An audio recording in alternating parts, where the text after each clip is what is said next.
જામનગરમાં ગણપતિ ઉત્સવમાં અખંડ ભારત સાથે રાષ્ટ્રવીરો અને રાષ્ટ્રદ્રોહીની ઝાંખી કરતી હિન્દુ સેના. સમગ્ર વાત કરવામાં આવે તો જામનગરમાં હિન્દુ સેના આયોજિત ગણપતિ ઉત્સવમાં અખંડ ભારત, જેમાં અફઘાનિસ્તાન 1876 તેમજ નેપાળ 1904 અને ભૂતાન 1906 તેમજ તિબેટ 1914, બાંગ્લાદેશમાં 1937 તેમજ પાકિસ્તાન 1947 સરહદી ભારતના વધુ ટુકડાઓ થયા છે, ત્યારે જેને એક કરવા અખંડ ભારતના સંકલ્પ લીધા હતા. આ દેશને ખોખલો કરવામાં અને સનાતન હિન્દુ રાષ્ટ્ર માટે બલિદાન આપનારા રાષ્ટ્રવીરોને તેમજ સનાતન હિન્દુ રાષ્ટ્રના વિરોધી રાષ્ટ્રદ્રોહીને ઝાંખી કરી સમાજમાં સનાતન ધર્મની રક્ષણ માટે બલિદાન આપનાર વીર સપૂતોને નમન કરીને રાષ્ટ્રદ્રોહીને જાહેરમાં લાવી સમાજની આંખ ખોલવાના પ્રયત્ન હિન્દુ સેનાએ કર્યો હતો તથા અન્નકૂટ અને મહાઆરતીની ભક્તગણોએ ગણપતિમય બની ગયા હતા અને આરતીનો લાહો લીધો હતો.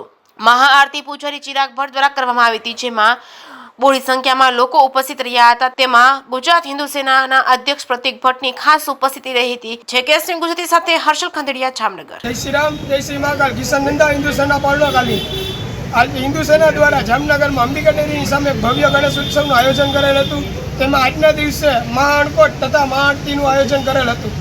આજના દિવસે ખાસ મહાઆરતીના દિવસે ભારત અખંડ ભારતના સંકલ્પ લીધેલ હતો તથા અખંડ ભારતની ઝાંખી તથા હિન્દુ રાષ્ટ્ર માટે બલિદાન આપનારા હિન્દુ વીરો તથા તેમજ હિન્દુ રાષ્ટ્ર ના થવા દેવાવાળા રાષ્ટ્ર વિરોધીઓની ઝાંખી રાખેલ હતી અને જનતા સમક્ષ પ્રસ્તુત કરેલ હતી તથા ભવ્યથી ભવ્ય ઘણા લોકોએ આરતીનો લાભ લીધો અને પ્રસાદીનો લાભ લીધો હતો. જય શ્રી રામ.